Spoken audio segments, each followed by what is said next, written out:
You know, Genshin is a very beautiful game. I think most of us can at least agree on that to some extent. And when Inazuma came out, I'm pretty sure most of us were reminded of just how good looking Genshin is or can be, especially for a game that can run on a phone and make your PS4 sound like a lawnmower. But the game was beautiful before Inazuma came out as well. However, there's a bunch of unique locales that we're never really given a reason to return to regularly, outside of, just maybe feeling nostalgic about them. We might pass by them, or perhaps in some very extreme scenarios, like where you desperately need slime condensate, you have culled the population across the entire world down to a near extinct state, and then you go up by the Spiral Abyss portal to kill some, and you're reminded, hey, that thing exists. But other than that, you only go there for nostalgia, because they give us no reason to come back. Now, most of these spots, in my opinion, are in Liyue specifically. Mondstadt is a relatively plain zone. It has some pretty spots depending on your taste, but for the most part, it's just green on green on green on green everywhere.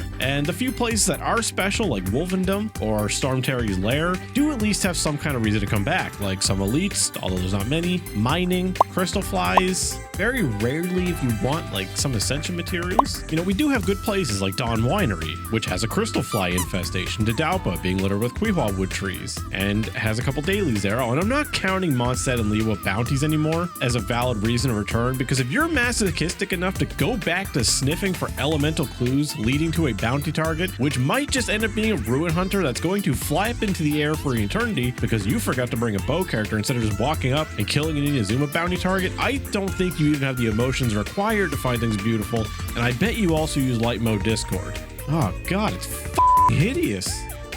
Get out of my sight. Now, first up, a spot that could very easily have a reason to go to it. The cave in the most northwest corner of Liyue by, I'm not going to try to pronounce it, village. There is a ton of dormant ruin guards around this place that I have long since thought we should be able to awaken these things by somehow like hitting them with an electro attack. And if you do that, voila, we have a ton of elites in here to fight, and you could come here and fight them if you feel so inclined, which elite farming is good. If you don't do it, maybe try it out. There's a lot of Mora, artifacts, EXP for characters, and damn, this place is just gorgeous, and it looks nothing like any other spot in this game except maybe the spot under Inazuma where you're fighting the big heart. It's such a great looking place, and it's just a shame that we don't really have a reason to return. Next up, the top of, I'm not going to try and pronounce it, Peak. This is a super easy to get to spot. There's a waypoint right by the way up, and it's not much to look at by itself, but it's got a pretty view, kind of nice to look at, and this kind of place just seems perfect to throw a few artifact spots on and give us at least some reason to come up here and look at the place. Besides using it to throw characters off to sacrifice for wishing rituals. Now, Saltire, this place is at least littered with some ascension materials, some core lapis, violet grass, etc. But ascension materials are almost the same as quests that lead us here in the first place. You do it for a little bit, and then very quickly you'll never want for them again because you're done, and we don't have level 100 yet, and God knows how many that we'll need when we get there, but we probably have enough thanks to gardens and just playing the game. But they could at least throw some elites down here or some ore, because this place looks perfect to throw some mining spots in. And one thing we sorely lack as a regular thing in this game is indoor areas. And here we have this big ass open temple that has literally no reason to ever walk into. There's nothing in here except a spider. And is this not the perfect arena for a ton of elites? Like, we have the small island in the stone forest with 4 ruin guards, but I say do that in this room. Hell, throw 8 ruin guards in here. Better yet, make it 16. And just like that place, we got these towers down here that are just a barren wasteland of nothing. There's a few treasure hoarders here for the few people on this planet that still need them desperately enough to come here of all places for them. But other than that, this place isn't that extraordinary, but I kind of like them. And these towers seem like they're kind of perfect. Just throw some elites in them, and then you get some little battle towers. Just kind of fun to fight your way up them.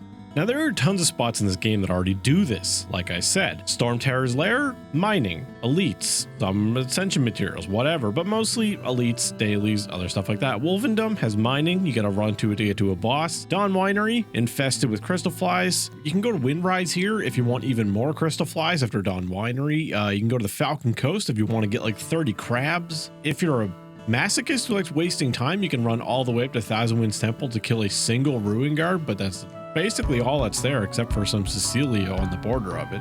Now you got an area like Dragonspine where they did so well in the elite department and the whole zone is beautiful, but there's only like 2 artifact spots. They, for whatever reason, didn't put any crystal ore in this place, just the special ore for the prototypes that suck. The prototypes that were attached to this place are pretty much garbage, and you don't really want them. So they could have at least threw some crystal ore here. Mingyan Village, another place that's just packed full of elites. The shoal below it, even more elites and whopper flowers, and Liyue Pools at least has a bunch of lotus seeds, a bunch of frogs, some crabs. The Stone Forest here, artifact farming route, elites.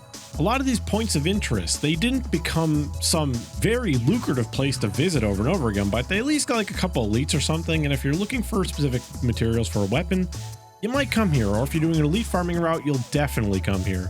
And the southern half of Liyue really killed it in this. Like, all these points of interest down here have a lot of elites in it, among some other things that you might want to come here for. Now, in my opinion, they've been improving bit by bit. Mondstadt, obviously the worst looking zone. I don't care how much you like green grassy plains and forests, it arguably looks the worst. Liyue was a big step up from that, and Inazuma was even a bigger step up from that. Even again, if you don't like all the purples and light greens and teals of Inazuma, it's hard to deny that it is a very beautiful looking zone. And part of that, I think, is because Inazuma is a bunch of islands instead of this big open sprawling area. That means they were able to really tightly focus the area without worrying about needing to fill a bunch of dead space. Because we have areas like the plains in the middle of Liyue that is very boring. I don't know who really likes that zone. It's got some interesting spots, but it is really boring. It is just, it's a plains.